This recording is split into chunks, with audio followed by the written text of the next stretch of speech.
This IHSA championship event is proudly presented by Country Companies and by Pepsi.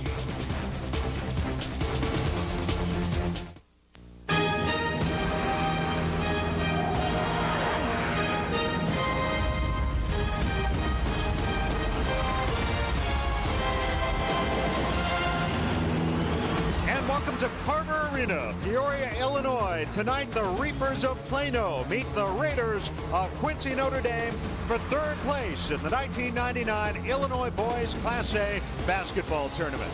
Good evening again, everybody. I'm Dave Ennett with my partner David Kaplan. Welcome to more March Madness here in Peoria tonight. These teams lost in the semifinals earlier today. Plano fell to Rock Falls, and Quincy Notre Dame lost to Waterloo-Jabot. Those two teams will meet later for the championship. And Cap, one thing these teams have in common, they both have centers who can score. Absolutely. Both guys can score, but they do it in different ways. Brad Korn for Plano. This is a guy that loves to get his jump shot along the baseline. He can catch it in traffic. He can fill lanes in transition. He can crash the glass, but he's much more of a perimeter-oriented player. Likes his turnaround shot mid-post. Reminds many a former Bulls player, Brad Sellers. You look at his numbers. He's got to hit those numbers tonight for Plano to win. Well, he's tied for the tournament lead in scoring. Now, on the other hand, Quincy Notre Dame answers with Brian McNeil, an all-state performer. Well, much more of a classic center. Brian McNeil is a guy that bangs the glass. He can defend the low post. He can score in traffic. Not a guy that gets out and runs in transition. So they probably won't match up much defensively. Brian McNeil, though, has to have a huge night tonight. Got to pound the boards, do a better job than 9 a game. And he struggled today shooting from the floor. Right now, let's go to the third member of our crew, Yvonne Simmons. Thanks, guys. You know, I've heard people say it's unfair that these kids have to play 2 games in one day. So I did my own informal survey. The coaches say that these kids are young. If anyone can handle it, they can. And once they step on this floor, the adrenaline rush is there. The kids say, yeah, they're tired, but they'd rather get it over with. It's better for everybody. Back to you.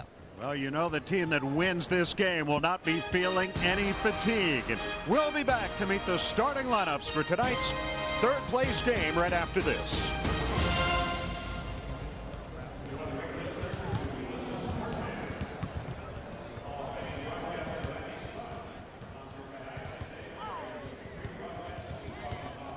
Around Illinois, making things happen.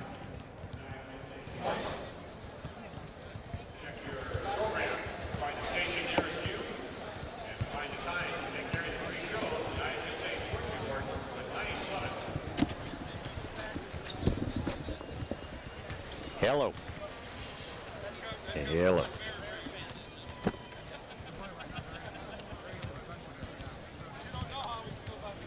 Hello. Before we go to the PA,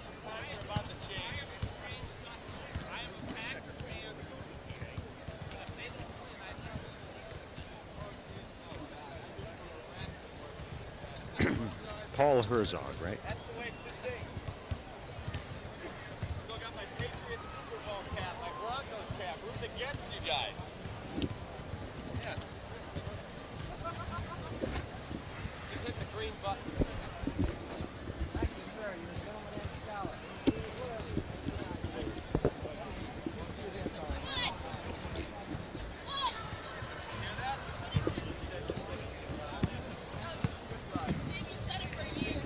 I know, and you never.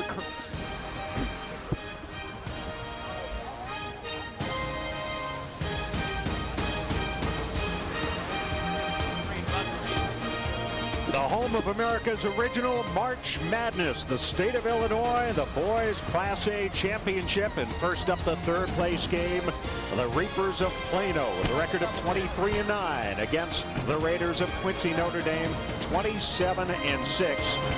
Quincy Notre Dame lost in the semifinals to Waterloo-Jabot 65-37 earlier today, while it was Rock Falls that took care of Plano by a final score of 64-50.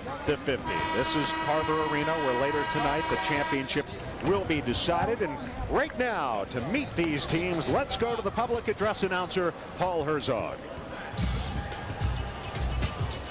Good evening, basketball fans. On behalf of the Illinois High School Association and the city of Peoria, welcome to America's original March Madness. Tonight's Class A third place game in Carver Arena features the Plano Reapers with a record of 23-9 and the Quincy Notre Dame Raiders, a record of 27-6. Let's meet the starting lineups. At a guard for Plano, at a forward, 6'3" junior, 35, Justin Shamando. At a forward for Quincy Notre Dame, a 6'4" junior, number 44, Casey Tusshouse. The other forward for the Reapers is 6'2" senior, number 5, Ryan McCoy. The other forward for the Raiders is 6' senior, number 22, Marty McGee.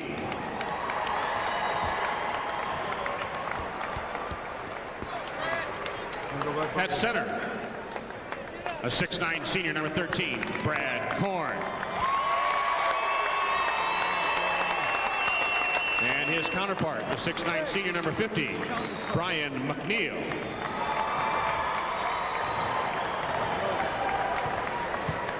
At a guard for Plano, a 5'11" senior, number 11, Roberto Flores. At a guard for Quincy Notre Dame, a 6' senior, number 10, Jason Volm.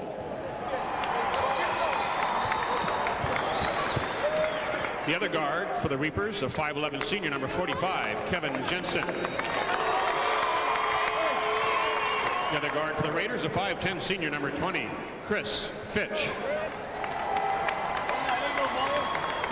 Plano's head coach in his third season, a record of 42-41, is Scott Miller. Notre Dame head coach Scott Douglas in his third year at Notre Dame, a record of 72-18. So the two teams getting set to go at it. We'll be back to get things going from Peoria right after this.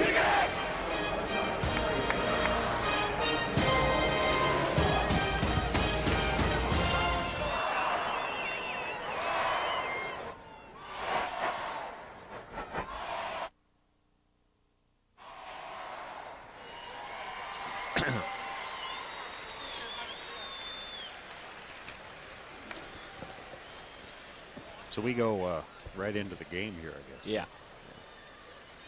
Your boy Kerry Wood took the loss today.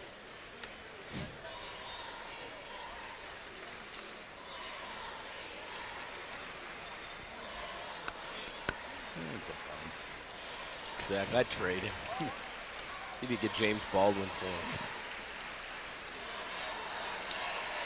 This place, I think it'll fill up for the championship. A lot of people that lose yesterday go home and save the hotel room. Yeah.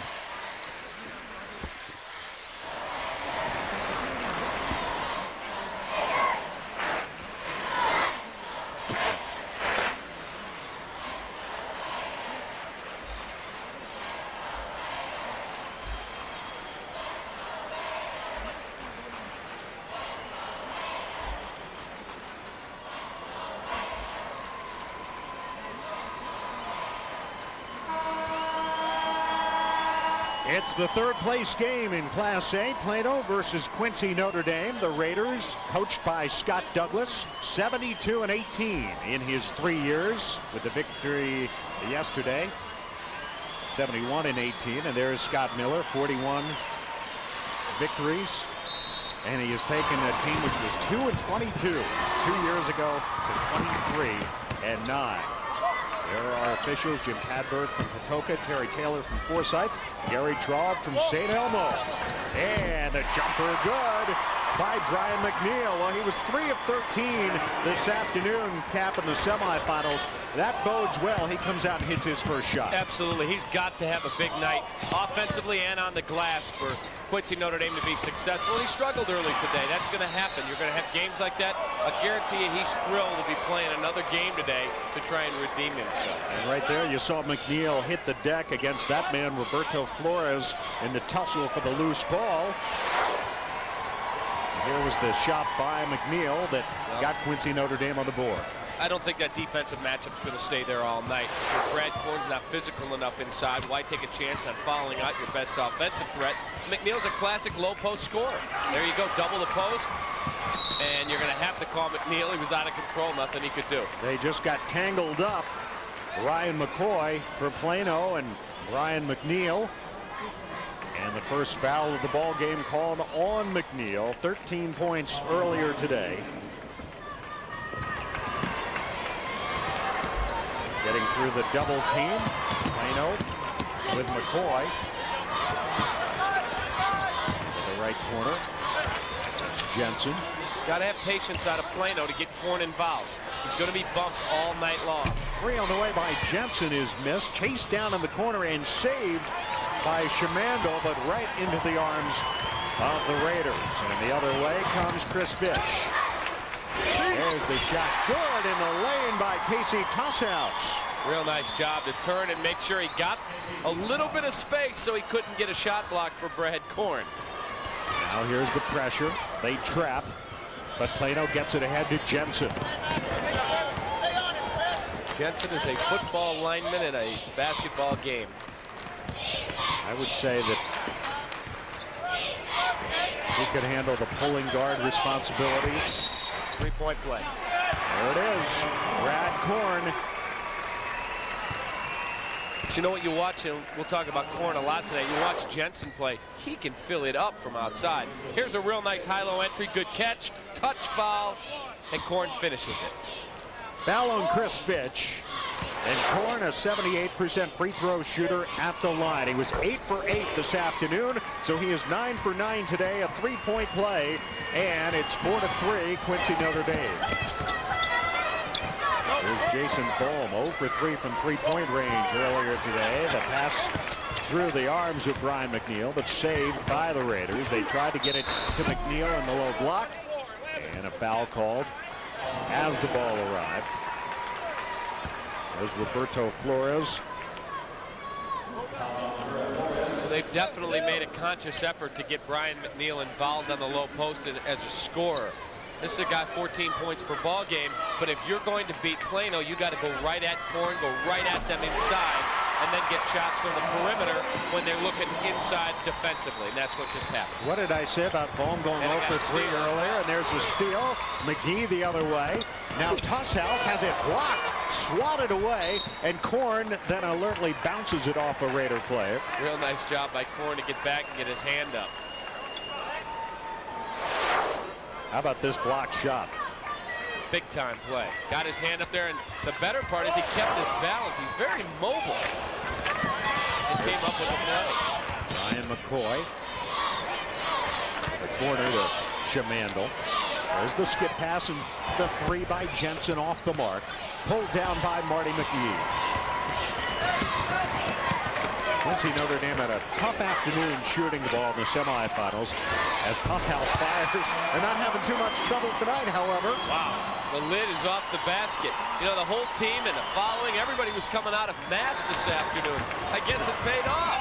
Evidently did. McCoy has it stolen from behind by Chris Fitch and then saved, but it will be Plano ball. But a good hustle play there by Fitch. Jensen to inbound. Got it in underneath. Shamando. Shamando's a tough kid. He's been out a lot of this year with a knee problem suffered in football, and from what I hear, he's going to have surgery next week to remove some cartilage. He's out here playing, battling. That's toughness. Jason Bohm has 5. He's hit 2 shots. He scored 10 earlier today, but again missed all 3 of his three-point attempts, and the ball goes right back over to Quincy Notre Dame, and we have an official's timeout. 4:42 to go, first quarter. The Quincy Notre Dame fans here are on their feet. It's 12-5 Raiders, 4:42 to go in the first.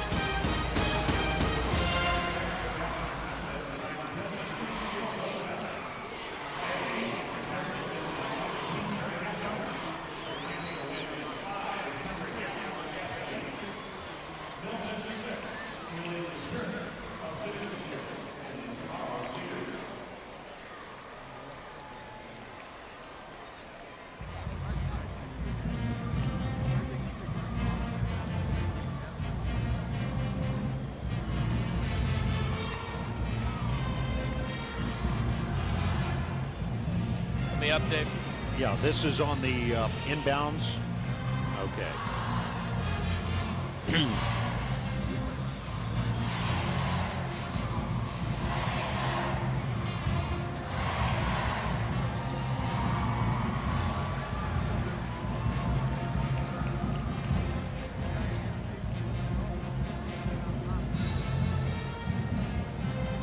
Quincy Notre Dame leads Plano 12-5, and we saw some defensive pressure cap on the inbounds play. Well, some teams press and try and trap, some try and deny the inbounds, others just try and be a nuisance. You got to make the catch. That press was not designed to deny the inbound, but I'll tell you what, it became a real nuisance, and you got an unforced error. There's Scott Douglas, his team off to a 7-point lead. And there you see the early shooting, 50% by Plano. But how about Quincy Notre Dame, which shot 19% in the first half? They've already made as many more free throw or field goals, and they count another one for Tusshouse, his second tray of the game. He's got 8. They have now made 6 field goals. They only made 4 in the entire first half of the first ball game today. Hey, what they really look inspired. Sometimes you see the third place games start and teams come out a little flat. They're still disappointed that they're not playing for all the marbles coming up a couple hours from now. Boy, they look inspired. And they don't look fatigued. Of course, that adrenaline's still kicking at this point in the game. There's McCoy sliding into the lane, tried to dump it off. And a little bit too strong there by Brad Korn, but he managed to save it to Flores. Flores pressured by McGee, now double team. One hand grab by Ryan McCoy. There you see the three-point shooting. Quincy Notre Dame, perfect thus far. There's Jensen. Closely guarded, got it to Flores. Korn way outside. That's where he wants the ball. He loves the ball down there. Put it on the deck and travel. Couldn't get his footing down, but he likes the ball along the baseline. Now, the thing that he needs to do a better job is McNeil's leaning on him. Everyone's verbally passing him along in the zone. He has got to be more aggressive and go get the basketball. You can't hide. Nice play backdoor to Bohm. Bohm with 7, and it's a 17-5 lead.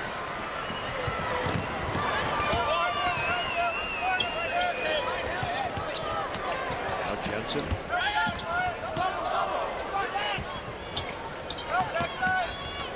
Top Flores around to the left. On the drive, McCoy draws the foul. Tusshouse. Casey Tusshouse. Nice take along the baseline. Let's take a look at the entry pass the last time down the court. Real nice cut. Flash to the low post. Give me the basketball. And Brad Korn late on his defensive rotation. Get an easy deuce. Checking in, Matt Alfredson for Plano, replacing Jensen, who takes a seat. And McCoy eyeing the second free throw, and it bounces in. So 3 of Plano's 7 points have come from the free throw line. Number 30, Kyle Venbertlow, is into the ball game as well for Quincy Notre Dame. Gets it to Bohm. Bohm has it blocked from behind. He got it back up top. Tusshouse for 3. Not this time. First three-point missed. And McNeil called for his second. That's why that first foul he picked up where he just stumbled and fell into the man. The official had no choice but to call it. Those hurt. They pile up. And Mark Camphouse is going to hustle in off the bench. Camphouse, a 6'2 junior. Replaces McNeil. So an opportunity here with McNeil on the bench for Plano to chip away at this 10-point deficit. Here's Korn into the front court. Well, he handles the ball very, very well for a 6'9 guy. Flores down the lane, tried to shovel it off to Korn. It was tapped in the air, kept alive, and then Korn trying to get it back, and Flores finally does. Hot potato in there. Now Flores resets the offense.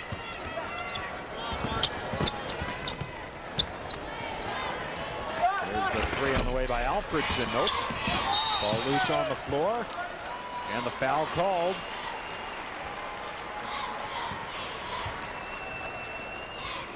There's Scott Douglas. Quincy Notre Dame's doing a very good job at bumping and grinding with Brad Korn, if you want to put it that way. They're also verbally talking.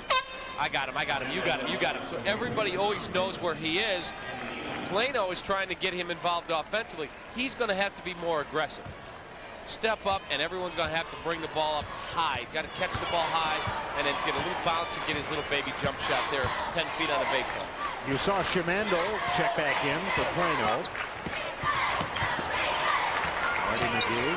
His pass for Tusshouse is stolen by Shimando. Flores. Flores chasing it down. Nice. Got to it. Just did get to it to hold it in. And Ryan McCoy. Up top Alfredson. Finds Korn. What a move. Backdoor by Brad Korn. Nice. And a great feed. Nice catch and score, but the best part was his aggressiveness. Boom, I'm here. Get me the basketball.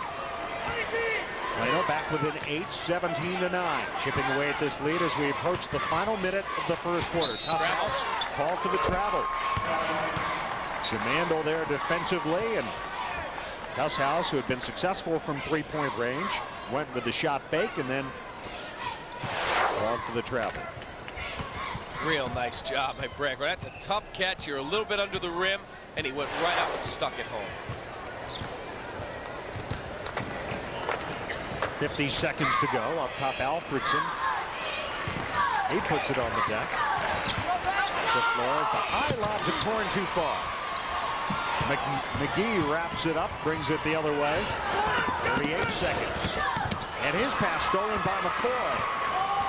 McCoy hustling all the way down. He had it blocked. And the other way comes Benbertler. 25 seconds to go. Finishing goal. 19 seconds. A real good job by Quincy Notre Dame. Very good recognition from offense to defense, back to offense. 10 seconds, Flores. Gets it back from McCoy. Korn for three. Short. Nope. Tusshouse has it. 1 second. That's going to do it for the first quarter of play. And Quincy Notre Dame out to a 10-point lead after one. Scott Douglas and his Raiders lead Plano 19-9.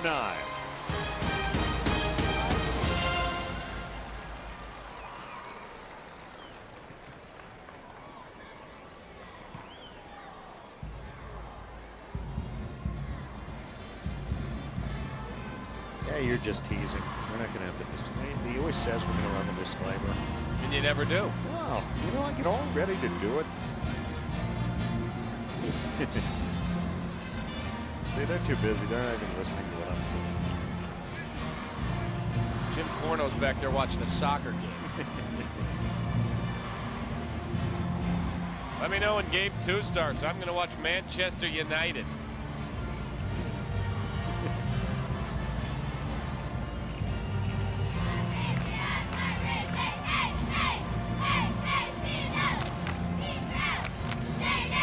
Is that still accurate? Oh, but that's the only other one?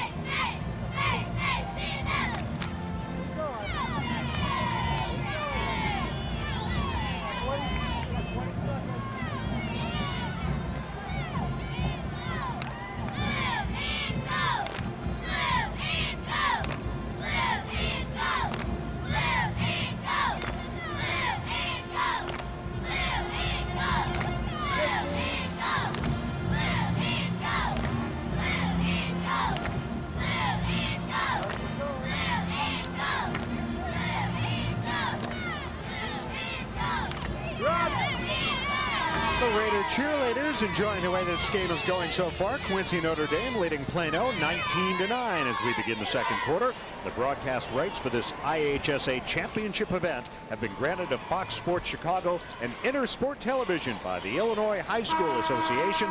Any reproduction or rebroadcast without the expressed written consent of Fox Sports Chicago, Intersport Television, and the IHSA is prohibited.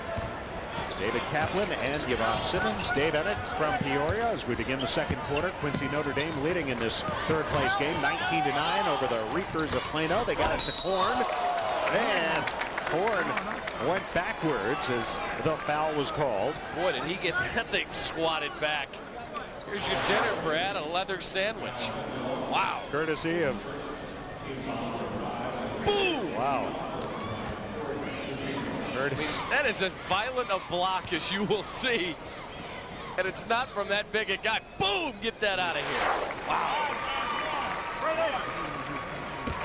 For Quincy, Notre Dame, Valm and Tusshouse have all but 2 of the Notre Dame points. The only 2 different, McNeil at the 7:50 mark of the first quarter.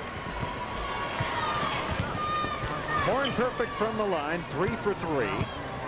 And Plano back within 8. Benford sends it outside. That's Scott Brennan in the game now, number 32. And Valm dishes off, no look to Brennan for the 3. Shooting percentages, 33% for Plano. Quincy, Notre Dame, 73%. Foul called on Camp House. Scott Brennan, who you just said came into the ball game, 34 on his ACT, and also part of one of 3 guys on this basketball team, part of the 3A playoff football team Quincy Notre Dame has. So you look at a guy like Scott Brennan, that's pretty well rounded. That's a triple-double. Over the shoulder catch by Korn in half court against Camp House. And check. I had 34 on my ACT. I took 3 cards and I added it together. Divided by. Camp House is called for his second foul in rapid succession. And 17 fouls now on Quincy, Notre Dame. So bonus situation, 1-1 here for Korn, who's 3 for 3 from the line. And still perfect. Brad Korn has led that man's team in scoring 26 times. He's led them in rebounding 29 times. And he scores again. Korn at 47 against Dwight. The entire Dwight team scored 47 in that game. He's going to be a fine college player down in Southern Illinois for Bruce Weber. Excellent young coach. Now Tusshouse called for the travel, and looks like Quincy Notre Dame, after that torrid start, is struggling a little bit to regain that early edge. Camp House comes out. See, the thing was, Dave, the points that they were getting early were not off of offensive execution. It was making jump shots, tough shots, and they started to cool off in that way. Kyle Platt, number 3 for Plano in the game, was trapped on the sideline, got it to Korn, and he'll bounce to Flores.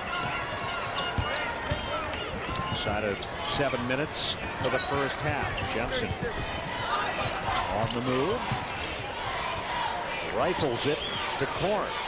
Being harassed. And Korn all the way in. What a move by Korn. I'll tell you what, he caught one in the face. And he just looked out like, what is that gnat doing in my face? He and was then being stepped pestered. through and scored. Absolutely. That was a heck of a play. Knocked away. Last touch by Kyle Platt of Plano. Take a look at this move by Korn. Now he just got hit in the face. Now he goes between 2 guys. McNeil backs off, doesn't want his 3rd foul. Korn with a little dipsy-do for the layup. And Korn now with 11 points in the game. Benford being harassed, got it to Tusshouse. And McNeil, a little fadeaway. It's short, hit the side of the rim. Jensen picks it up off the floor for Plano. I like Jensen. Did you see the t-shirts the Plano players have been wearing? Dream the dream. Elite 8. Plano here for the first time ever. Something they'll always remember.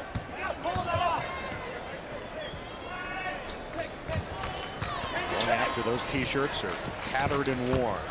In the lane, jumper off the mark by Shimando. Hustling the other way, Chris Fitch. He's a 3-point threat. Can you take those t-shirts and get them framed? That'd be a cool thing to have on your wall. Get every one of your teammates to autograph yours. Absolutely. Suggest that. Valm along the baseline, Benford the jump pass deflected and right into the arms of Jensen. Sign him in silver on that purple. That looks sweet. Quincy Notre Dame still scoreless in the second quarter.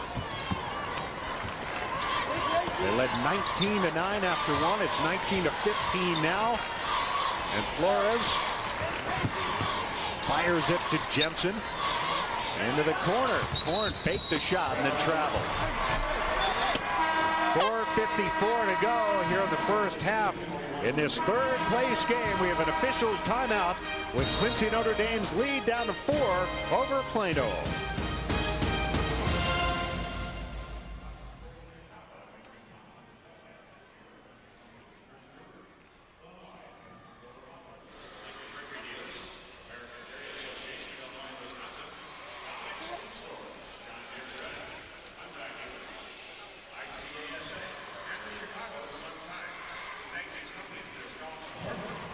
Yvonne?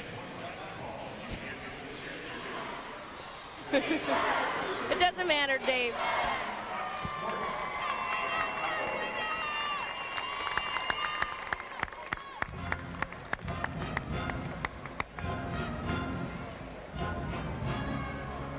His name is Pete Tice. I don't know if you're going to have it. T-H-E-I-S.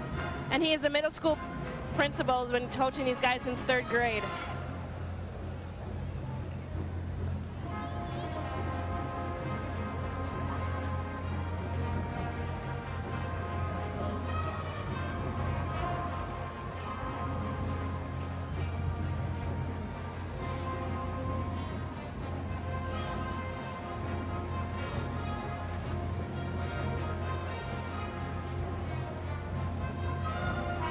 We've talked about the Plano T-shirts, Dream the Dream. It's something they've been thinking about since 3rd grade. They were in a program called the Future Stars. This is Pete Tice who started that program. Tell us about those guys back then. Well, they were all from the same subdivision, and they were in 3rd grade. We started a program, and they just kept coming and playing, and they grew up to be where they're, here playing in Peoria. It's been a lot of fun to watch. And you said Korn's father predicted in 3rd grade he was going to be about 6'9", and you were like, yeah, whatever. Yeah, he pulled me aside. I just came in as a brand new coach, and he said, hey, Coach, my kid's going to be 6'9". We've measured him at the doctor's office, and, we kind of thought he was, kind of a crazy parent, but lo and behold, he's got 6'9" All-Stater. Okay, Dave, back to you. Tosshouse nails his third three of the opening half. And it's 22-15, the first points for Quincy Notre Dame here in the second as Korn got it through the double team and then ahead to Flores. I wonder if you can tell if my 4-year-old's going to be 6'9". I have a hunch, Cap, not to spoil the night for you. Turnaround good by Korn. Real nice job to get his shoulders squared. That's where he likes it. Mid-post, get an opportunity, 13, 14 feet, and he drilled it.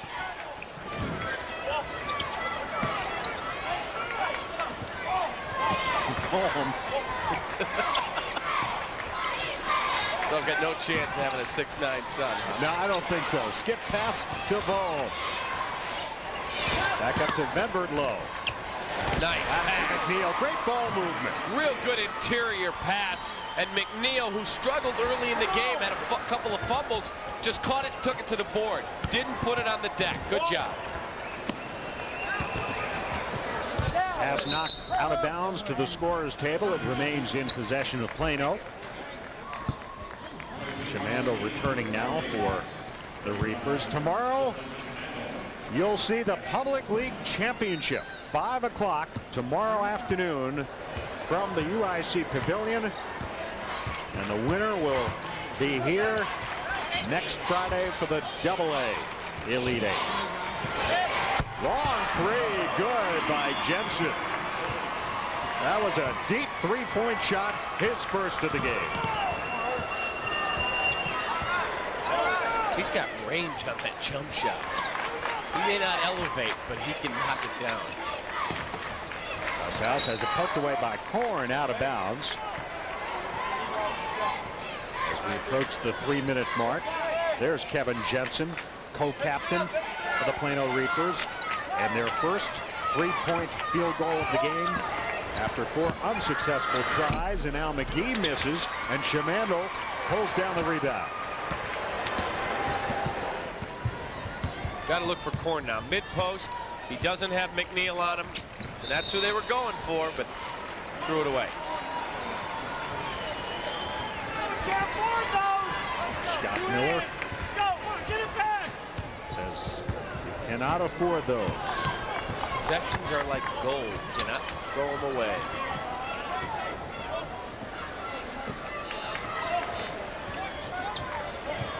Pitch bouncing to McNeil in the low block, and he couldn't handle it.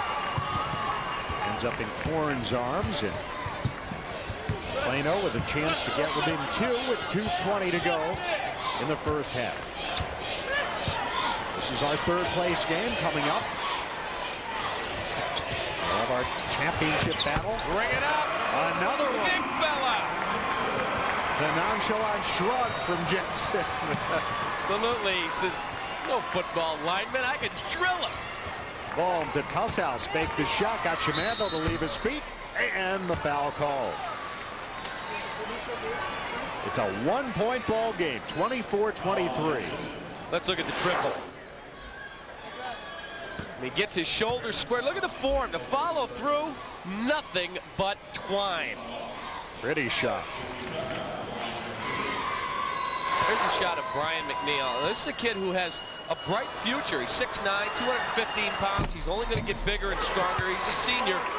His hands need some work, and what he needs to do, there's drills. You take a small, remember the rubber ball you play with as a kid? Sure. Small rubber ball. Throw that against the wall and you catch it. One hand after the other. Just keep alternating, and you work on your hands all the time. Have people throw ping pong balls to you. Makes it very tough hand-eye coordination. If he gets his hands, he could really be a good scorer inside. You sound like you're speaking from first-hand experience. Oh, there's the steal by Fitch and a breakaway. Lay it in. First points for Fitch. From first-hand experience. So that's something you did? Something I picked up along the way. Thought my 6'9" son was going to need it.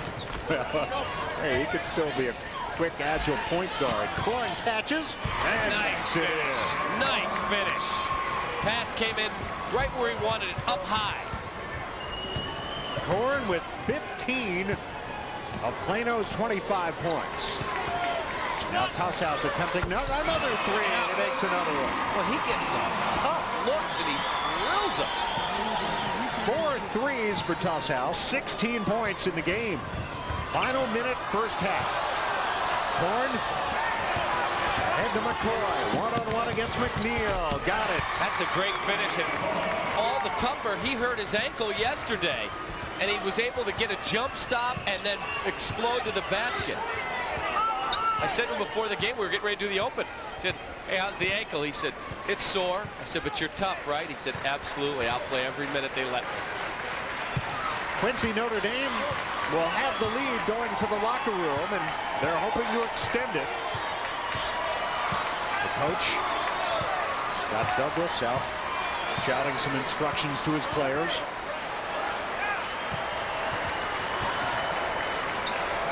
Back to ball, 9 seconds. Ball loose on the floor. Shimando battling for it. Held ball, and it remains in possession of Quincy Notre Dame. See, that's why that rule has to be changed. If a defense causes a tie-up, like they in college, you've got to reward the defender. You got to give him the ball. I think that's been a great change in college. Absolutely, and they haven't brought it to the high school level, and I don't know why. I'm not suggesting that you have to take every rule that's used in college basketball and put it into high school basketball. But that one that needs to. It makes sense. 5.8 to go. Camphouse. A three from the corner by Fitch. A low line drive hit the side of the rim. Blocked by Corn as the buzzer sounds. And the first 16 minutes in the books in this third place game, and Quincy Notre Dame heads for the locker room, leading Plano 31-27. Let's go right now to Yvonne Simmons. Coach Miller, you told your team during the timeout to attack offensively and pick it up defensively. They've been more aggressive. And I think they did that in the second quarter. They were pressuring us. We were handling the ball well against the press, but we weren't actually attacking. And I think we need to do that more, create some 3-on-2s, 2-on-1s, make them pay for pressing us. Okay, good luck second half. Dave, back to you.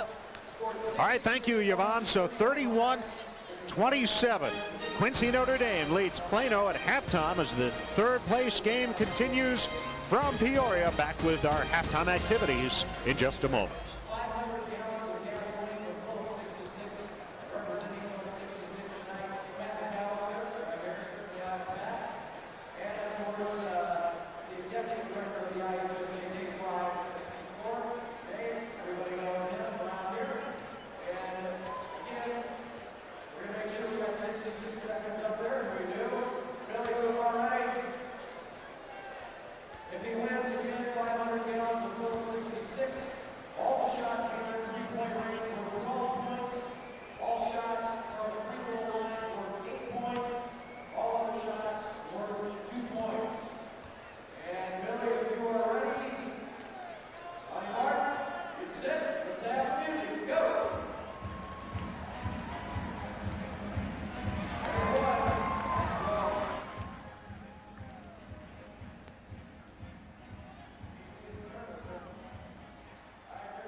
Tell me at the end.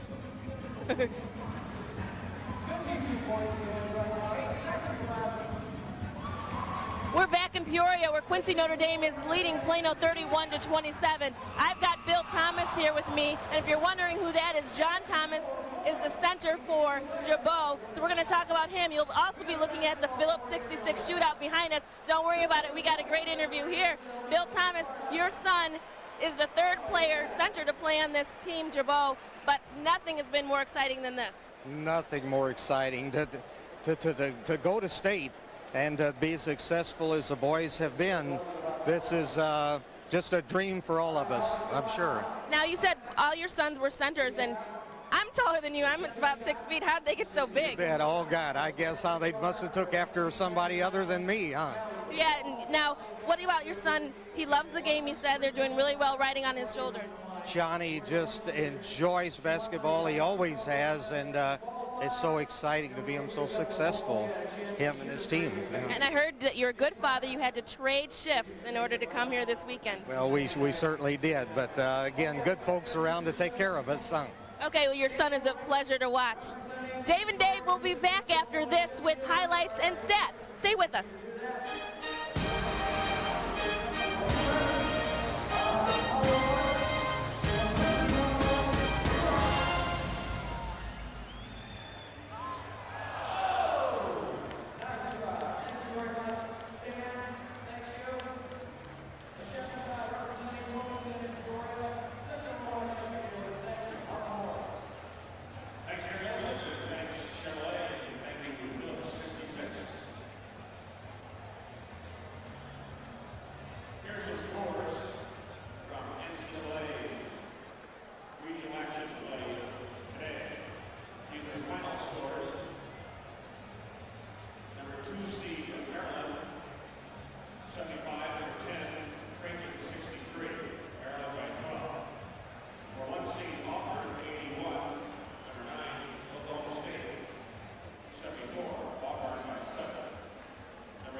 Right here.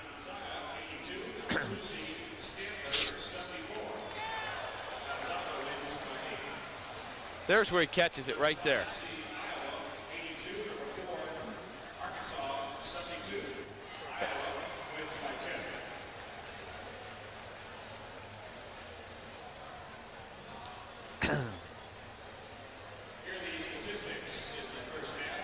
That's the first one.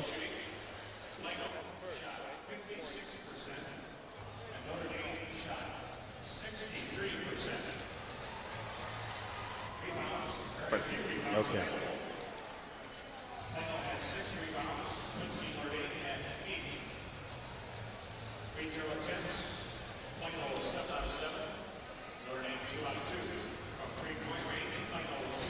Halftime here in Peoria in this third place game of the Illinois Boys Class A basketball tournament. The Raiders of Quincy Notre Dame leading the Plano Reapers 31-27 after 2 quarters. I'm Dave Ennett with David Kaplan. We talked about McNeil versus Korn at the Open. That's not the way the storyline has fallen, Cap, because McNeil got in some early foul trouble. He's only scored 4 points. On the other hand, Korn is having a big game. Tusshouse is the guy so far who's really carried Quincy Notre Dame. Absolutely. Casey Tusshouse has taken some really tough shots from deep beyond the arc and nailed them, and that's what's really gotten their offense percolating.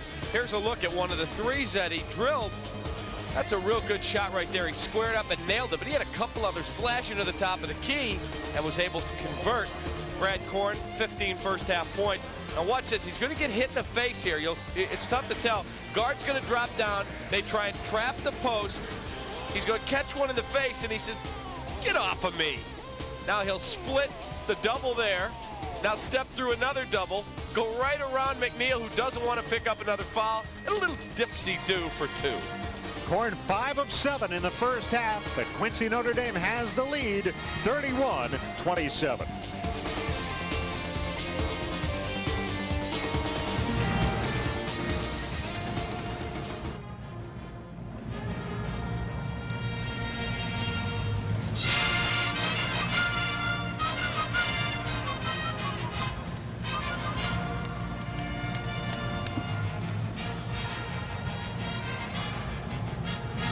Yeah, they're not out yet.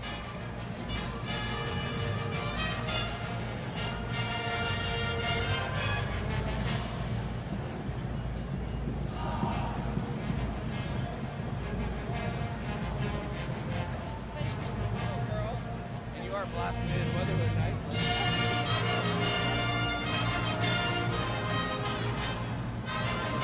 You haven't halftime interview yet? You have. Superintendent for Rock Falls. You want to do that during the game? The guy, the mayor who brought the stuff here is over there.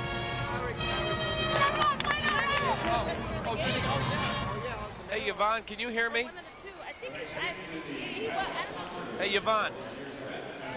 She can't hear me. Hey, Yvonne, can you hear me? Tell Mitch not to be a big timer. He can interview the mayor. What? I'm sorry. Just telling you to tell Mitch not to be a Will you big call him timer. for He me? can interview the mayor. I'm going to get. I heard him say, "Nah, I don't want to talk to him." I said, "Tell him not to be a big timer. Go over and talk to the mayor." Here he comes.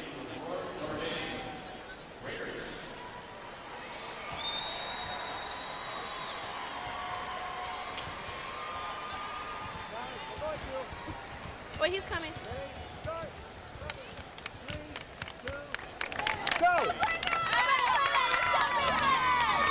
And we found Coach Douglas here at the half. What do you say to your guys? Well, we just told them that offensively we've got to have more passing. We're waiting a little bit long every time we make a pass. There's a quick passes there, and we seem to be a step slow. We need to reverse the ball, give ourselves some opportunities for penetration. Now, McNeil has gotten into some foul trouble, but Tusshouse is really pulling it off, something you wanted him to do these last 2 games. Exactly, and you know, we were able to get him some looks tonight, and that's been the difference. You know, we've been able to now score, which adds a whole new dimension to our game. Okay, well, we'll look for the adjustment in the second half. We'll be back with stats.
Gotcha.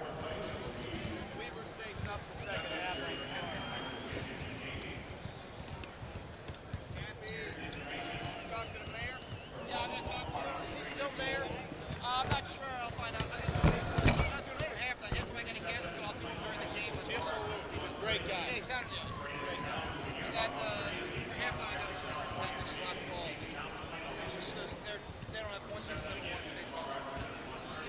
So we'll talk to him about it. He's a great guy. I just called SOPs and Sully's. I can't find a place that's gonna have the fight. Coming up.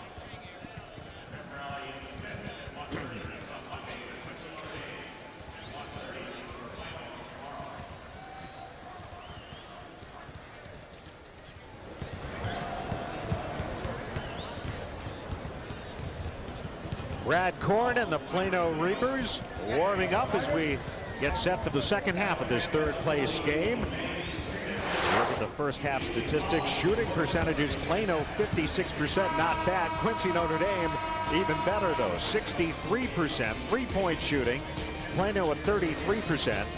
Quincy Notre Dame from beyond the three-point arc, 56%. Free throws, slight edge there to Plano. They've been to the line 5 more times. Rebounds fairly even, turnovers fairly even, and the score, all things considered, fairly even. A 4-point Quincy Notre Dame lead as we get set for the second half. There's a concerned fan with the weight of the world on his shoulder. Actually, the gentleman right behind him in the gray blazer, that's Jim Maloof. He was the mayor of Peoria, guy that brought it down here. A great guy. And right off the bat, Shamando brings Plano a little bit closer. But Shamando just keeps showing me more and more and more and more. This guy's got knee surgery next week. Tough kid. Put the knee brace on. Let's go play. Fitch chases down the pass from Tulshouse. Marty McGee on the wing. McNeil has it blocked by Shamando, and the foul.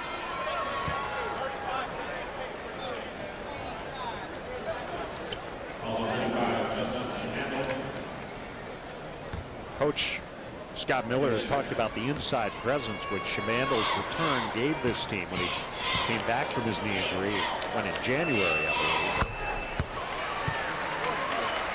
Second foul on Shamando as McNeil nails his first free throw attempt of the game.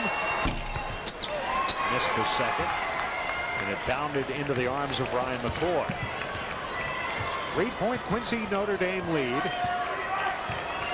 The opening minute of the second half. Here's Korn down the lane, and Fitch, you might have been able to hear that through your television set. Absolutely. Team fouls even at 1 here in the third quarter. Jensen inbounds to Flores. Jumper from the corner is good. First points of the game for Roberto Flores, and it's a 1-point Quincy Notre Dame lead. Cap, how tough is it to bring back a team for a game like this? Not just that they've lost in the semis, but when you've lost as decisively as Quincy Notre Dame lost this afternoon, 65-37. Nice interior passing. To answer your question, I think it's easier actually to bring a team back that was blown out than a team that lost in narrow fashion, because when you have your heart ripped out, now you know you're not playing for all the marbles. Boy, it's tough to get back up and play 2, 3, 4 hours later. If you get blown out, you know quite a while before the game ends that it's not going your way, and you already start to think, I'm going to redeem myself tonight. You want to get out there and show you were better than you might have displayed earlier in the day. The rebound Bohm off the miss by McCoy. Bohm all the way in. Had it deflected. McNeil got it. Right place, right time. Brian McNeil. Good job by McNeil. That's where he flourishes. In the paint, stick backs, loose balls, working hard inside. And now the foul call on McGee as he makes contact with Korn near half court. McGee called for the foul. The Chicago Sun-Times is the official newspaper of the IHSA State Championships. Remember to pick up your Chicago Sun-Times for complete coverage of Illinois high school sports. 36-31, Quincy Notre Dame. Flores all the way in. Nice move. And Flores with 4 here in the third quarter. Good job because he knew he had a chance of charging. He had a big guy coming over for a shot block, and he really did a good job to keep his wits about him and scored the goal. McGee. He'll take it. Ran out of room on the baseline. Well, one official had jump ball. The other says, nope, we got a foul. Flores called for his second. Well, here comes the drive along the baseline. Now, uh-oh, there's 4 purple shirts. I'm in trouble. Close, close. Bounce pass goes to Baldy. Shoots the 3. In and out. And a foul called. It'll go to Quincy Notre Dame. I think the push called on Korn. Yes, it was. And Brad Korn called for his first foul. Get a look at him headed to Southern Illinois University. In the corner. There's McNeil. Once, twice did it. And that's where he makes a living. When he gets a chance on the backboards, he's tough to stop. You can't root him out of there. He's strong. A hard bounce to Shimando, and he finishes. Nice pass again. Plano does a really good job when they get into the front court of not just setting up their offense, but attacking the goal to score, and that's what led to that basket. So 3-point game. Swing it to McGee. Back up top ball. Started to drive. Pitch. House with Korn out there guarding him. That's a good matchup for Korn. He doesn't really get taken inside, and he can try and get a hand up on perimeter shots. There's another one for Tosshouse. Boy, has he ever found his shot tonight. He came in 6 of 10 in the tournament from 3-point range. And he's hit 5 of them here tonight. Not a good sequence. He lost his man defensively, and now he traveled. Brad Korn. 41-35, Quincy Notre Dame in the lead, 4:24 to go in the third quarter. We have an officials timeout on the floor as you look at Casey Tosshouse.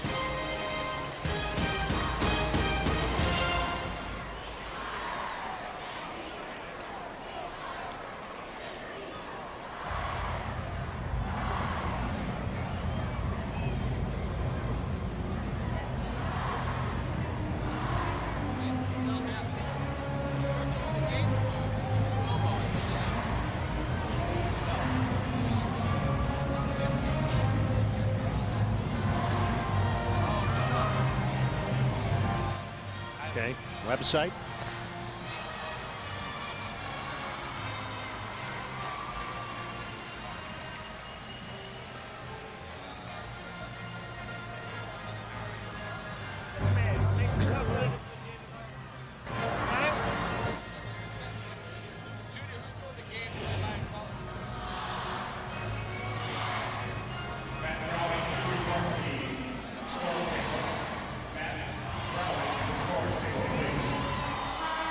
Quincy Notre Dame leads Plano in this third place game, 41-35. For the most up-to-date information on your favorite Illinois high school team or athlete, log on to the official IHSA website at www.ihsa.org.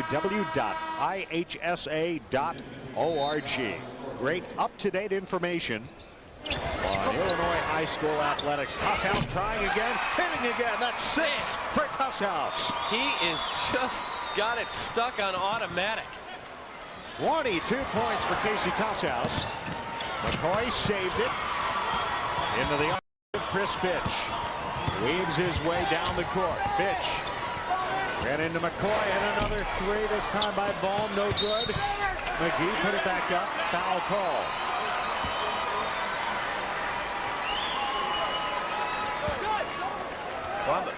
Just watch this. I mean, look at that follow through on the jump shot.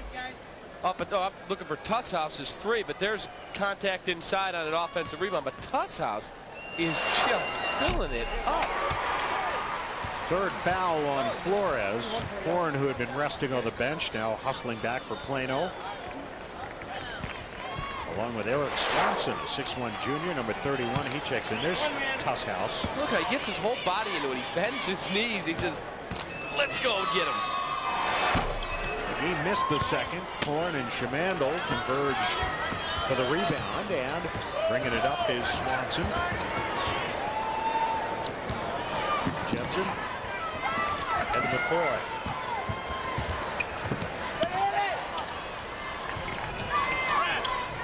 Korn. He's getting knocked around, hit, battered, and put up the shot.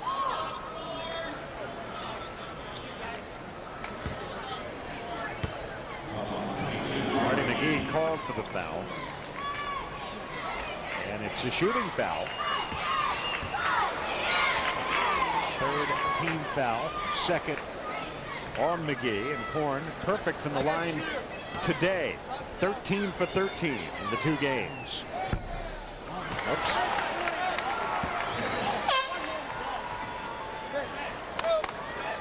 Here's Venverlow checking in, replacing Fitch. Venverlow, 6-foot junior. One of 9 juniors on this Quincy Notre Dame team. Korn makes the second, 16 for him. That's his first point in the third quarter. It's 45-36. Here's McNeil. Get it out and away by Korn. Into about the 5th row. Well, tell you what, McNeil did a good job. Look at that wide base. I mean, that's a real good job posting. He says, I got Shamandl on me. I can take this guy. But he forgets about number 13. House firing again. Missed it. Venverlow out to Bohm for a 3. Big shot. 48-36. Quincy Notre Dame up 12. Well, they're just blistering from 3. There you see 4 block shots by Plano. Wonder how many of those are credited to Korn. Steps through the 2-time and all the way up. Offensive foul. Did a good job to split the double team, but needed to pull up mid-post or the elbow and knock down the jump shot. Pull up right there. Shoot it. Instead, he's got that range. He's very good from there, but instead he initiated the contact and got the foul. Second foul on Korn. And after Plano had battled back from that big early deficit, gotten to within a point, Quincy Notre Dame has stretched it back to a 12-point advantage. Plano zone, they get it to McNeil. Blocked. Traveling on McNeil. Well, he caught it and had an opportunity to take the 4 or 5 footer, but I think he saw daylight and said, I'm getting to the rim, getting away from that shot blocker. Korn just did beat Bohm to the ball on the inbounds pass. All the way across to Jensen.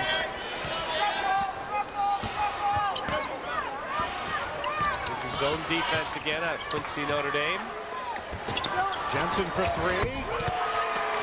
And Jensen. He says, come on, guys, let's get a stop now.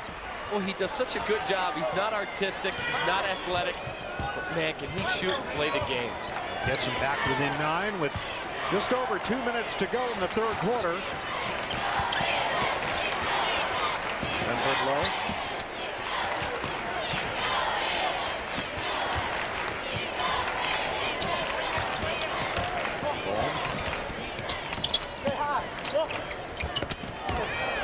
And it's taken away. Tusshouse lost the ball. Swanson the other way. And to Jensen. Inside of 2 minutes for the third. Shamandl up, off, rebound Jensen. There he is again, making another play. And the jump pass stolen by McNeil. Here's Bohm on the run. One-on-one against Jensen, and now he'll pull it out. Gave it to McNeil. Knocked in the air. Behind Korn, chased down by Bohm.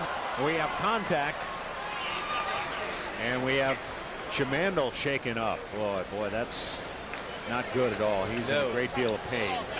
He is talked about. Let's take a look at what happens. There's the loose ball. Ow! Looked like we had a knee and an ankle there. This is a young man going in for knee surgery next week. Oh, that's an ankle. Schmandl being attended to. Boy. Not for the Queasy, and I'm one of the Queasy. That was a full-speed collision. Well, and it was right in front of you as well. Brings back unpleasant memories. Quincy Notre Dame 8 of 14 from beyond the arc. This is a team which of the season shot 36% from three-point range. There is Carver Arena. Well, they're helping him to his feet. Schmandl is up, and he's walking under his own power, a little gingerly, but that's certainly a much better sign than we might have thought a few moments ago. Well, he's a football player. Those guys have a different tolerance for pain. We work with Tom Waddle. Guy was like a pinball out on the field, and guys know how to play with a lot of aches and pains that keep most people at home. You see Quincy Notre Dame's points off turnovers. Bohm, the pull-up, missed it. Put back up. Another stick back for Brian McNeil. Done a very good job at finding the ball off the glass and going and getting it.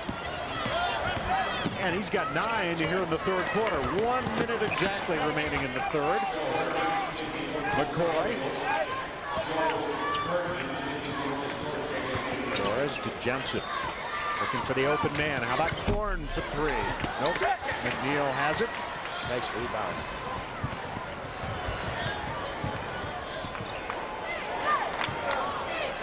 Seconds to go. Tusshouse up top. McGee stops at the foul line and shovel it into the arms of Matt Alfredson. Flores brings it up. 26 seconds. Plano down by 11. 18 seconds. Trying to get the open look here as the third quarter winds to a close. McCoy trying to break free. 6 seconds. Out to Flores. Korn. 3 seconds. Alfredson, nope. That will do it. Quincy Notre Dame. What Korn hit the floor hard. Is down. I don't know if he got poked in the face, but he certainly hit the ball, hit the floor hard as the third quarter ends. And Quincy Notre Dame will take an 11-point lead over Plano into the fourth quarter of this third place game.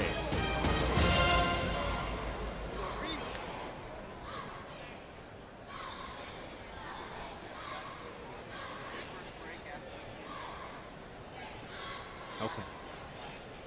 Okay. That's fine. Okay, thank you. Well, if you let me see it, I can voice it live. That's fine. Great public league final tomorrow. I think I'm going to go. Oh, wait, it's on TV. I'm going to be home with Brett watching King and Westinghouse. Who's doing it? Van Leer and Blaney. Oh, that's right. Blaney told me he was doing it.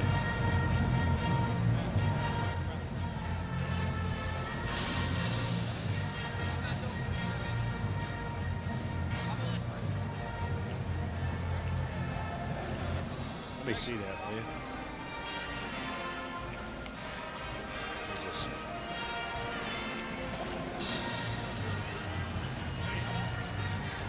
He is. Oh, really? Okay. Next week.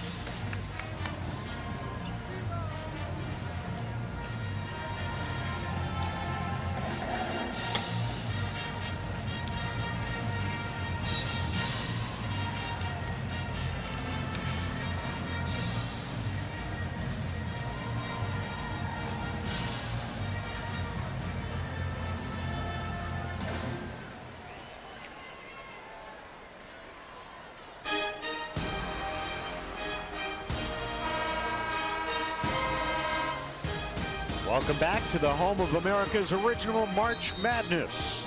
Third place game in the Illinois Boys Class A Championship with David Kaplan and Yvonne Simmons. Dave Ennett from Carver Arena in Peoria. As you look at Quincy Notre Dame's Venmerklo Boy, we have bodies hitting the deck at every turn. I hurt watching him slam to the ground. He pops right back up. 52-39, Quincy Notre Dame leading the Plano Reapers. The block by McNeil. McCoy caught it, put it back up. Real good job. Good head and shoulder fake off the block shot. Caught Brian McNeil in the air, got the contact and the hoop. McNeil's third foul. McCoy hung in there after getting a shot blocked initially. And so here's McCoy going for the three-point play. 57% free throw shooter who's 2 for 2 tonight. And Shamandel is back from the locker room. He's on the bench. That's a great sign, because that was a scary moment. Hustling down. Vanbertlow got it to McNeil. Good job to catch that one, look it into the hands, and then score. 54-42. Outside to Flores. Boy, couldn't get it to fall, got it back. Well, that's twice he's put back Block offensive shots. rebounds of his own misses or blocked shots. Boy now with 9.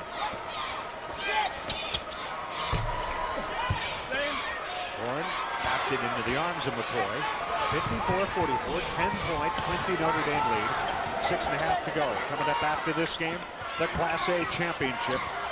Rock Falls 30-3 against the Hawks of Waterloo Gibbo.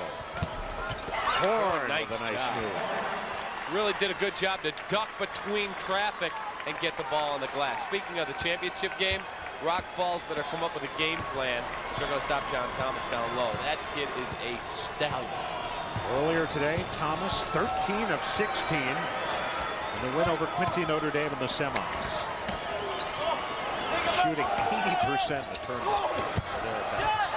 House banks it in. I'll tell you what, I don't know where that looked to be an offensive foul inside. Horn got run over. They play on 56-46.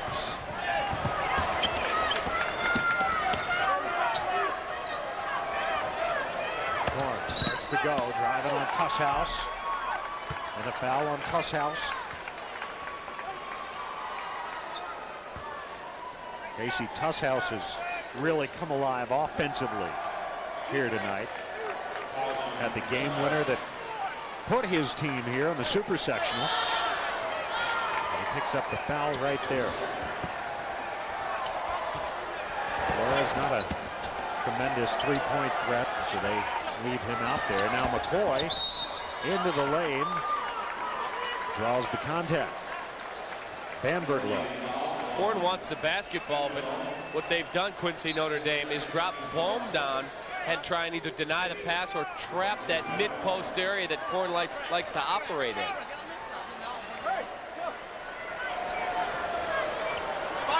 Vanbertlow comes out. Horn leans in and fires. Got his own rebound and put it back up and in. Good job to stay with it. Followed through on his shot, and then it went right to the rim to see if it came up. A lot of players stand and admire their shot, especially ones that score as much as he does. The number 2 career scorer in Plano history, and on the other end, he takes a charge. Tells you a lot about a young man. He's not just a scorer. This is a guy the last 2 times on defense. He's taken charges. One he got and one he didn't. Steps right up, says, run me over. I'm here for my team. Before that, here's Bohm's put back of his own miss. I mean, that's just a microcosm of his game. Fundamental play. I should say Bohm was called for the foul. The offensive foul. There you see the second chance points. 2-1 edge for Quincy Notre Dame. Jensen with an acrobatic leap. And McNeil deflected it into the arms of McGee. Bohm calling for it on the right wing.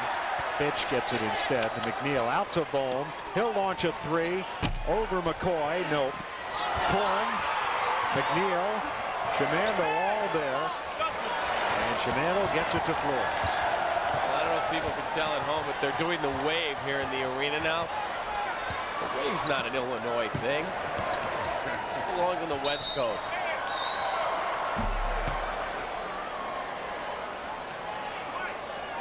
Bohm. Call for the foul. 18 fouls on Quincy Notre Dame. Flores to shoot the 1-and-1. I think that's all a matter of interpretation. Cap, there are some people in Illinois who probably like the wave.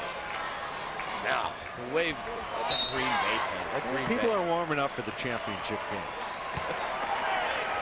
56-40, although this game is still very much in doubt. 8-point game, 4:17 to go. So you look at Kyle Platt, 5'8" senior, 8 seniors on this Plano team, 7 juniors. They do not have a freshman or a sophomore.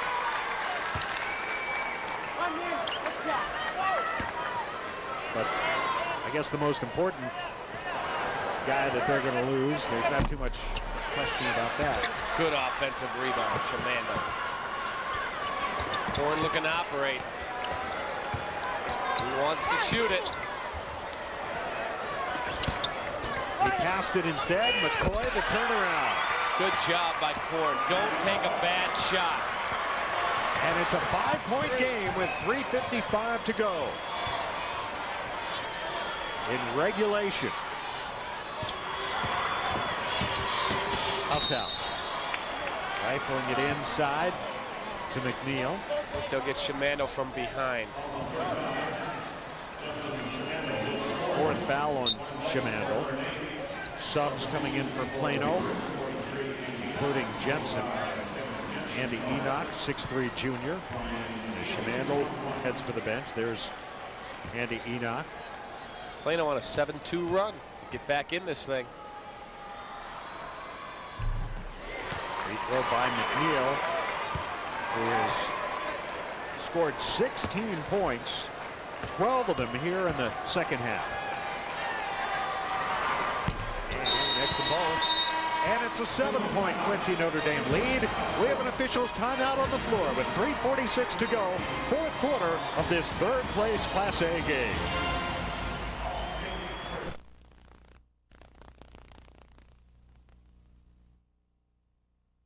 Of Quincy Notre Dame, and you've been telling me you guys have had a pretty busy sports year. We've had a real busy year. All our teams have done extremely well. In the fall season, we won 2 state championships. Our boys golf team won a state championship, and our girls volleyball team won a state championship. And then our girls went to the Elite 8 in basketball, and we're here in the finals, quarterfinals. And our tennis team was undefeated, and other than that, there hasn't been anything going on. It's been a great year. You guys have a lot to live up to. Dave, back to you. Well, there are a lot of schools that would just take one of those. They take one appearance, let alone championships. Korn missed. Rebound, Quincy Notre Dame. McGee. He says it so matter-of-factly. Well, we won this one, that one, yeah. 2 more. You know, the downside is you have to buy a bigger trophy case. Absolutely. My high school closed because I filled up the trophy case my senior year. Sell that someplace else, buddy. You tap back in by McNeil.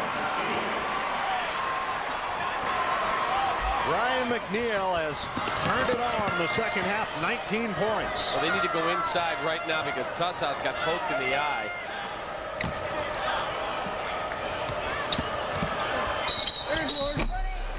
The foul called. Stepping to the line will be Flores. Got drilled right after the shot at the other end. 3rd foul on Chris Fitch. There's Scott Miller, 3rd-year coach. Free throw shooting in this game. Plano, 10 of 12. Quincy Notre Dame, 6 out of 8. All things considered, pretty good free throw shooting by both these teams.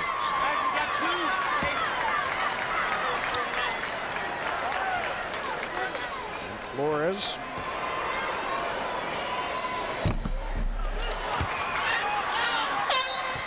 They'll have another. There you go. There's Tussauds. Yep. Poked in the eye. Still favoring it. Platt has checked in, along with Shamandel. The second free throw rattles home. Goes pressure. 8-point game with 2:53 remaining. We'll get Brad Korn on the foul. It's 3 on Korn. Two-time All-State performer.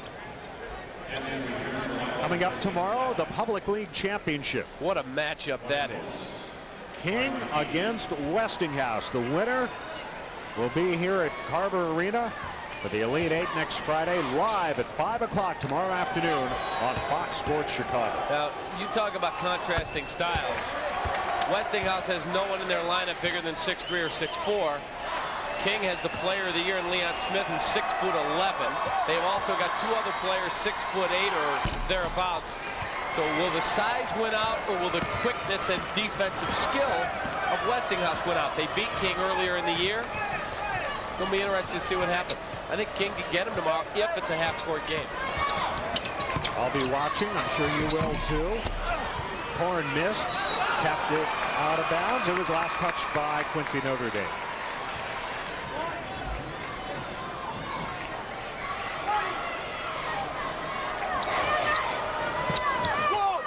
Jensen has it stolen by Tusshouse on the inbounds pass. Then it was knocked out of Tusshouse's arms. Jensen made a poor decision on his pass, and then he came right back and swatted the ball away. Redemption. 2.5 to go. 61-52. Quincy Notre Dame looking to win for the 28th time.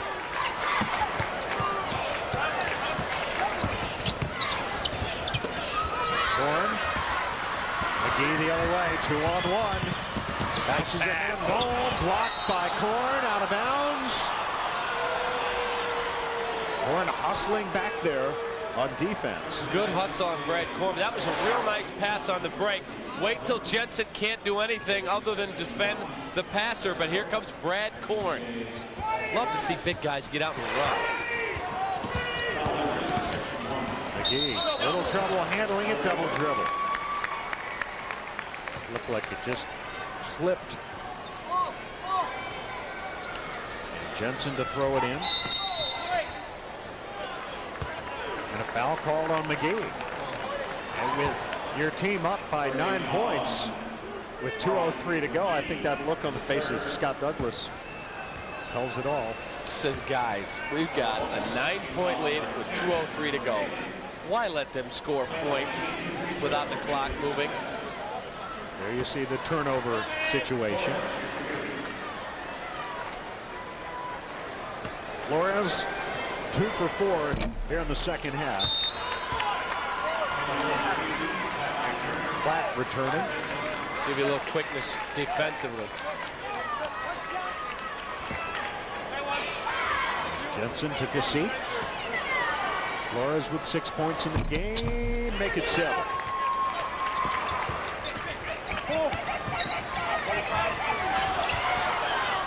Still that way. Plano does a nice job on their pressure defense.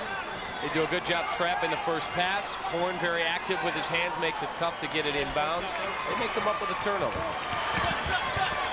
They got it into Tusshouse right away. Korn got him on the arm. Korn whacked him on the arm. You could hear that one over here. Tusshouse will shoot the 1 in bonus. Nice game for Tusshouse. 24 points.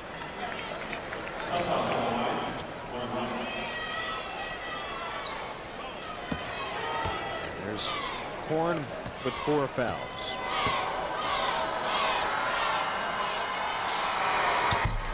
Short off the front of the rim. Jensen battling for it. Tied up.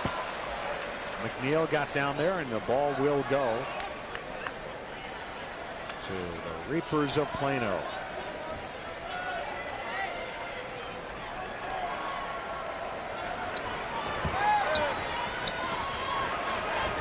McCoy, 1:53 to go.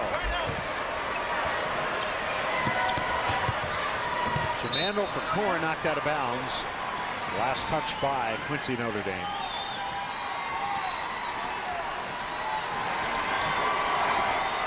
QND fans on their feet. Tremendal. Had to force it in there. Korn caught it. Stepped around the defender and drew the foul. There's Brian McNeil.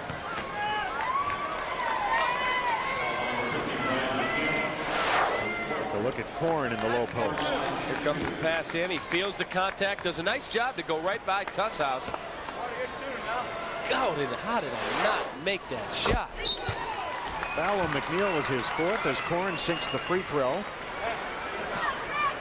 There's Klatt once again. He's bouncing back and forth between the floor and the bench. I'd like to see Korn with about 30 pounds of muscle on him. But he's a college senior. He's going to be one heck of a player, I think, because of his ball skills. He's so good with the ball. He'll be back on this floor, competing for the SIU Salukis against the Bradley Braves. Absolutely. Missouri Valley Conference play. Excellent lead. Ball. Great tradition here in Peoria, basketball tradition. Bradley and high school basketball. Not just the tournament, but the schools in this area. Pretty big sectional down the road last night, too, in AA. Peoria Manual still alive. Brad Korn has fouled out, and his high school career comes to an end. What a Standing out on career the it's floor, been. I think drinking in all that is the state tournament. That's it. We saw this scene yesterday with Seth Hubbard of Normal University High. Many terrific players who don't get the chance to come down here. I think of a coach just that pops into my head right away. Norm Goodman, who did a great job at Leiden High School, East Leiden High School. Had Glenn Grunwald, a four-time All-State, and 4 times. He was a first-team All-State as a freshman. Tom Dorr played for him. They won 92 straight games in the regular season and never got to the Elite Eight. It's a tough thing in the greatest state for prep basketball. The guy you just saw make those free throws, Jason Boehm, a 4-year starter, winding up his high school career tonight. In about another minute. Flores through the double team. Finds McCoy. Quick timeout, Plano. That was a pretty play. 22nd. Hanging in there. 6-point game. 1:06 to go. It's a 2-possession ball game. Rock Falls, time. Waterloo, Jabot just have to cool their heels a couple of more minutes and then get ready to come out here and lay it on the line for the title. There's Plano. They won an overtime game in the quarterfinals to reach today's semis. 22-50. Steal. Let's go. 1, 2, 3. Back. Come on, let's go. You got the play, Cap? Steal the ball and score quick.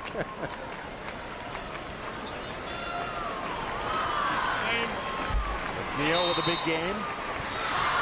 He's in foul trouble with 4. Ball to Tusshouse.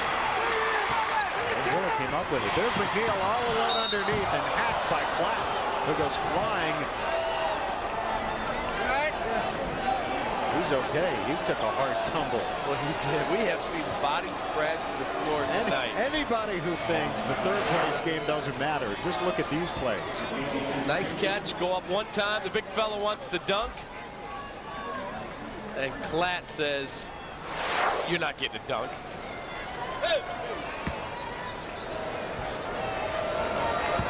Brian McNeil, 3 of 4 from the line. Big free throw. Now it's 3 possessions again. There's Jensen returning, the sharpshooter, along with Shamando. 58 seconds to go.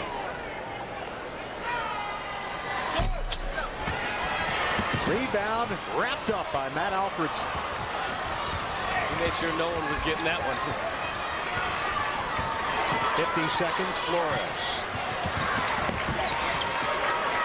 Alfredson for 3. Got it! 3-pointer for Alfredson.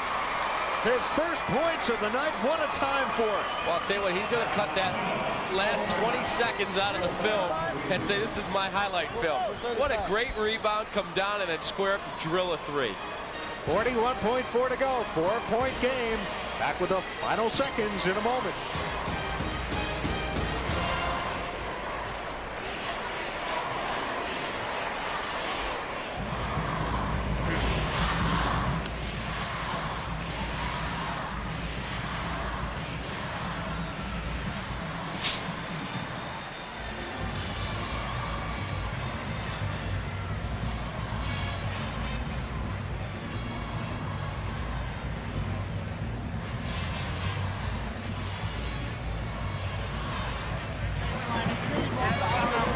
Quincy, Notre Dame leading Plano 64-60. Let's go into the huddle with Scott Douglas.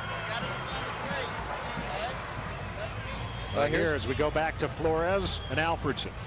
Watch Alfredson. He gets the open look. He says, okay, you're not going to come out and challenge me? Great rotation, and he drills it.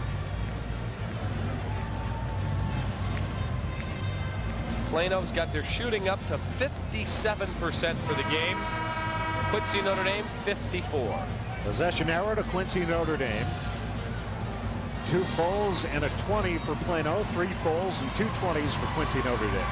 Rebounding in advantage of Quincy, Notre Dame, 23 to 19. 13 offensive stickbacks. There's the Notre Dame crowd.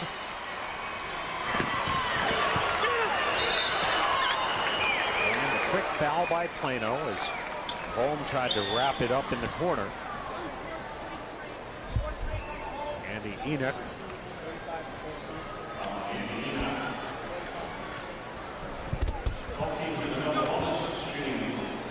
Double bonus both ways at this point.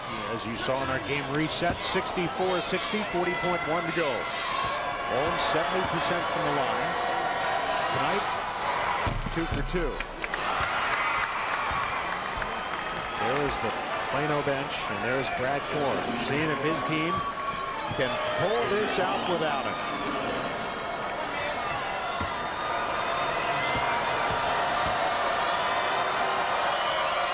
This for a 5-point lead. Got it. 15 for Bohm, 65-60. Boy brings it down. Looking for a teammate. Finds Alfredson. Morris spins. Out to Jensen. Thought about a long three. Now Alfredson, same spot, and did it again! Same spot on the floor. Timeout, Plano. It's a 2-point game with 21.5 to go. Wow. Bench timeout, full. This is a full timeout with 21.5 seconds remaining. Man, Alfredson. He's coming. Here's the Plano bench. Matt Alfredson in this season, coming in this tournament, 13 of 47 from beyond the arc. Coming up after this game, it'll be the championship game. The Rockets of Rock Falls, ranked 5th in the state, against the Hawks of Waterloo-Gibault. Would you say, Cap, that it would be unfair to describe Waterloo-Gibault as the Cinderella team of this tournament? After watching them play yesterday, I watched them warm up. I said to you, yes, that's my pick to win the tournament. Cinderella, I think, probably might be unfair. I think they were underrated coming in. Let's look at... Jensen thought about it. That was beyond the NBA arc, and Alfredson got a clean look again. You better respect him. Drilled 2 in a row.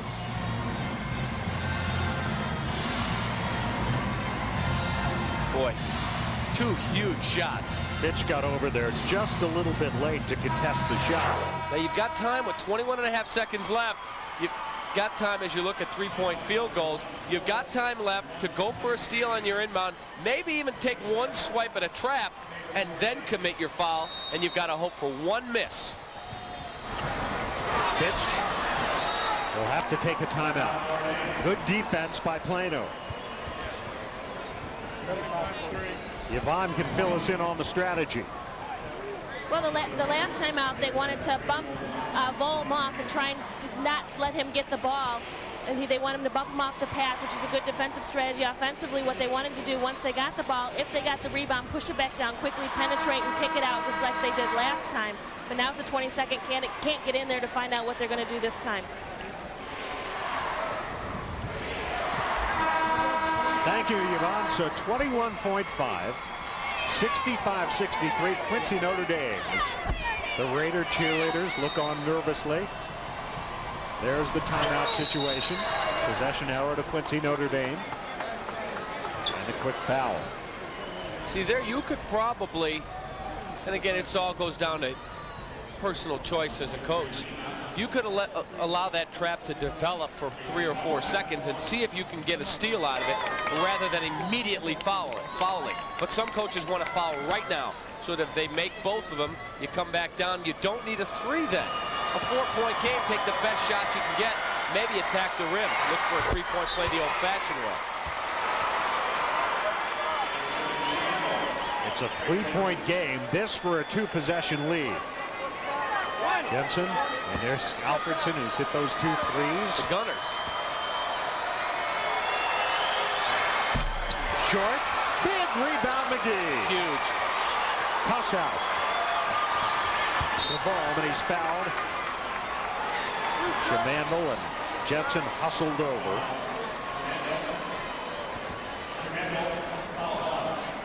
And that's it for Shamandel. 14 seconds left in the game. Good effort out of Shamandel tonight. Yeah, this has been a pretty good basketball game. Excellent game. Both teams have played hard all the way to the end. Disappointed that they're not playing in the next game coming up. Shamandel takes a seat. He will be back next year. Home right back at the line, in and out. And Alfredson claps his hands together. This is the big one. This might just about do it. 14 seconds to go. Good. 2-possession game with 14 seconds. I pushed the ball right to the rim. The 3 doesn't tie it, so take it right to the basket. Flores for 3. Air ball out of bounds. See, by taking a tough contested 3, you're still not going to tie the basketball game. So take it right to the rim, hope for the foul, get your layup, and foul immediately coming in.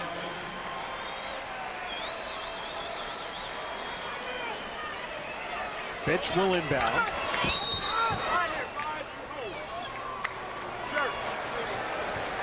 They didn't waste any time.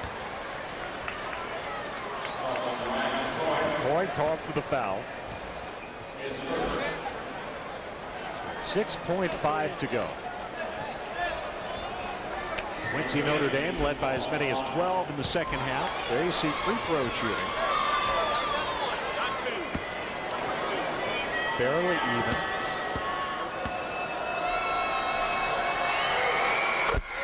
Home. Makes it a 5-point game.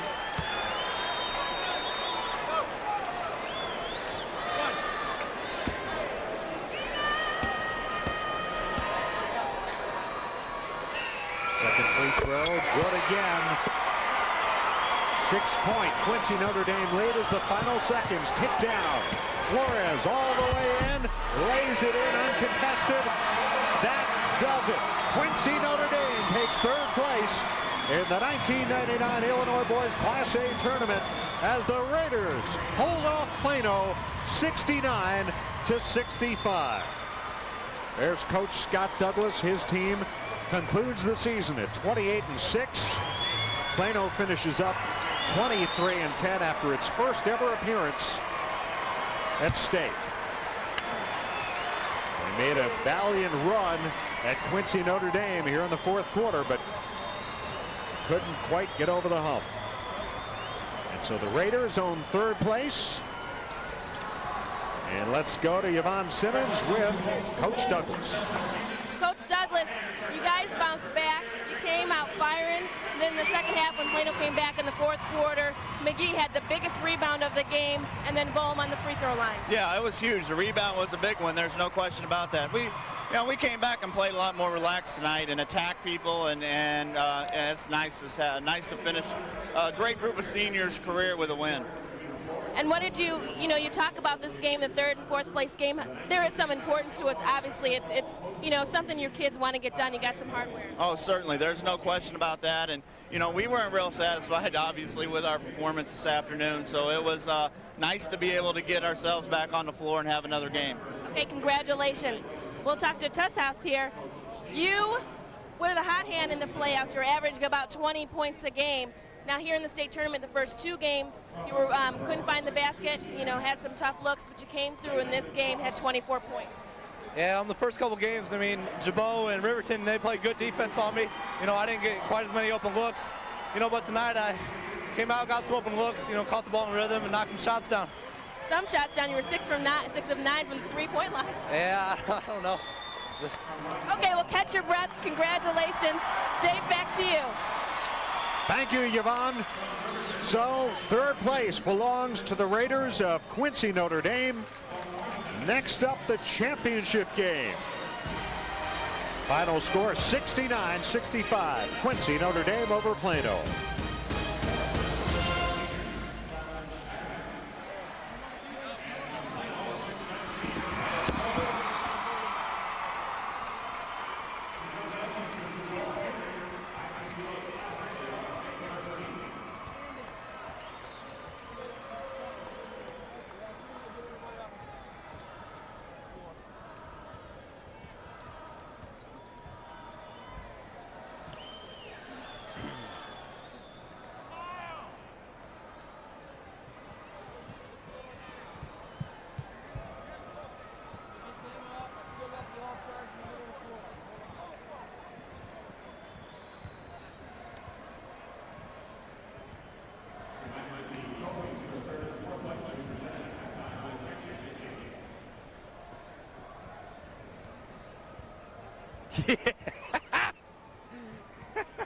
Yeah, right. Hey, that's right.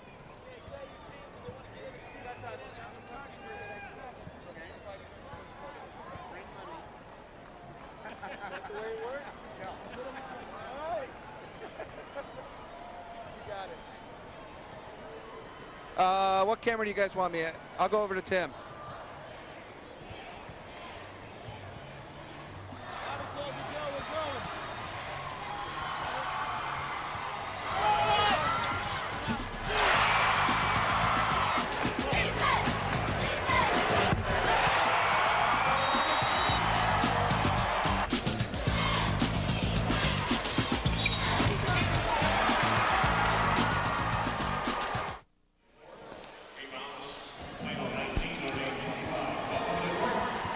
Welcome back to Carver Arena in Peoria. Quincy Notre Dame has taken third place, defeating Plano by a score of 69-65. So congratulations to the Raiders. And our Pepsi player of the game, Casey Tusshouse, 6 of 9 from three-point range. You'll see Tusshouse receiving the kick out. And there's one of his 6 triples in this game. He finished with a team high, a game high, 24 points. Casey Tusshouse is our Pepsi player of the game. We'll come back. We'll take a look at final stats in a moment. Quincy Notre Dame over Plano. Your final 69-65.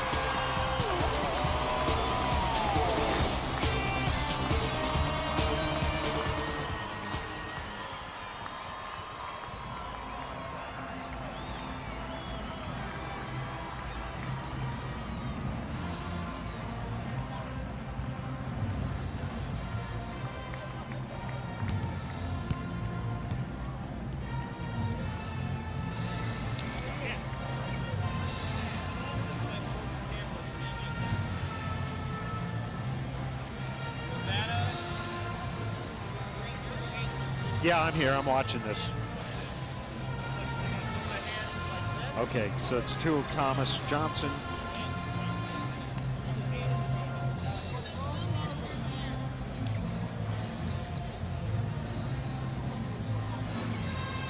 Yeah, he's sitting here holding up a basketball. I'm not sure why. I think you need your headset, Cap. headset. It's gone. He just took it away.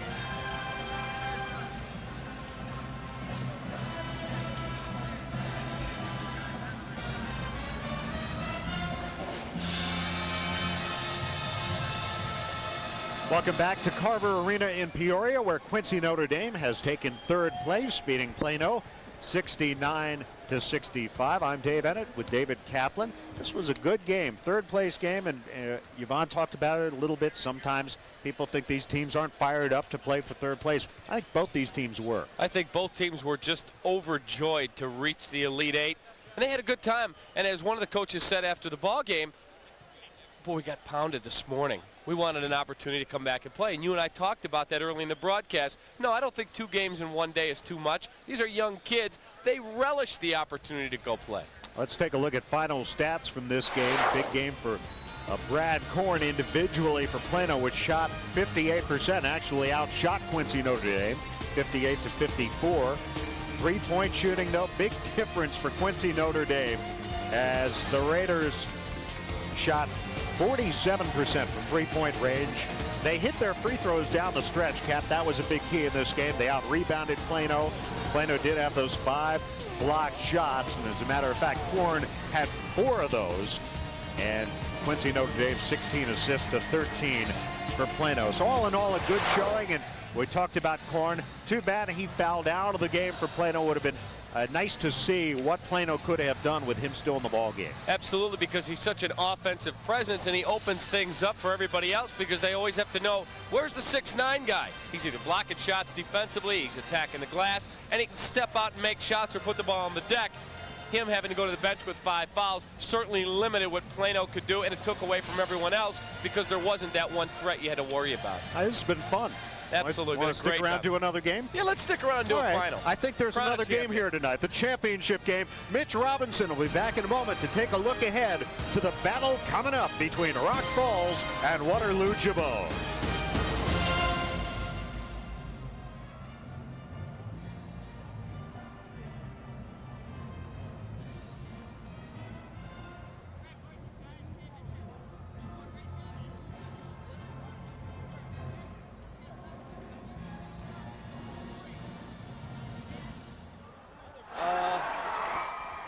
She can't talk to you because I'm on. Yeah, I'm going to give her the mic. I don't even think she has her earpiece in it this second. So I'm going to walk over and give her mic. You got a commercial between me and her, right? I tease her and then go to commercial and then give her. And then back to break. Yeah, okay. Yeah. Yep.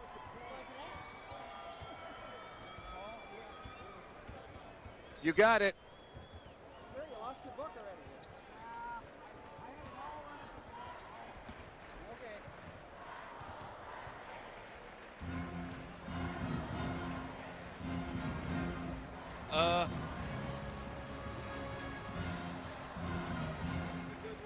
Yeah. Down to Mitch Robinson.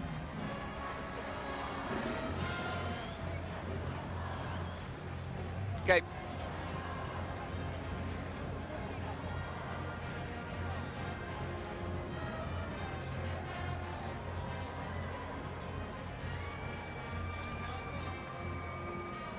Welcome back to Carver Arena. Mitch Robinson coming up. The championship game of the Class A. Waterloo-Jabot against Rock Falls. The challenge for Rock Falls in this one, stop the man with a mission. John Thomas, the man on the inside, has been on fire in the tournament, coming off a 30-point, 16-rebound game in the semifinal against Quincy Notre Dame.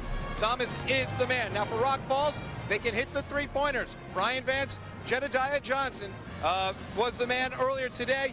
Both of them coming in with over 20 points on the three-pointer. That's the matchup. Stay with us. It's coming up. But first, Yvonne Simmons with the Class A All-State team.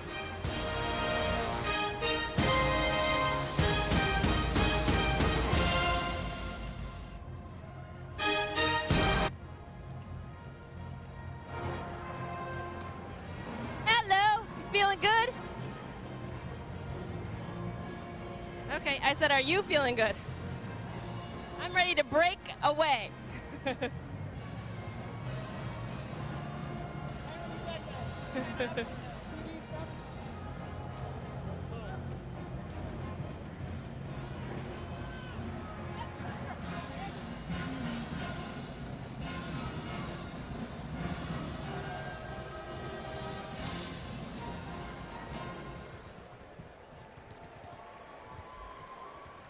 Are there 4 people on screen or how? 5 per board, okay. Okay.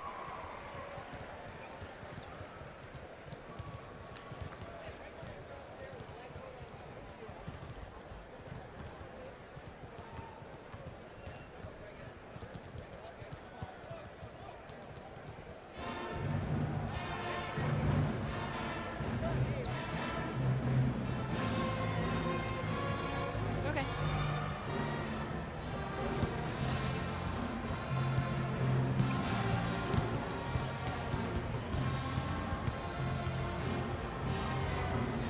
We're between games at Carver Arena, and one of the festivities that happens was the announcement of the Illinois Basketball Coaches Association Class A first team. Those are Laban Cross, a senior out of McLeansboro, Max Galt, 6'2" senior from Gallatin County, Kyle Wentz, 6'4" senior from Effington St. Anthony. Then we have Brian Pasecki. He was from Nashville. They fell to Breeze Central at home. They were the #1 rated team. Then there was Brian Vance. You'll see him in the championships from Rock Falls, averaging 18 points in the three-point threat. Then there was Clint Kluffel. He averaged 24 points in the tournament. They fell to Quincy in the quarters. He's out of Riverton. Seth Nelson, 6'1" senior from Farmington. Les Norman, 6-foot senior from Lebanon. Jonathan Schneiderman, 6-foot senior from Forreston. And then Brad Korm, a 4th-place winner, averaging 24 points in the tournament, headed to Southern, was a 6'9" senior from Plano. Those are your winners of the Class A State All team. We'll be back with the championship game.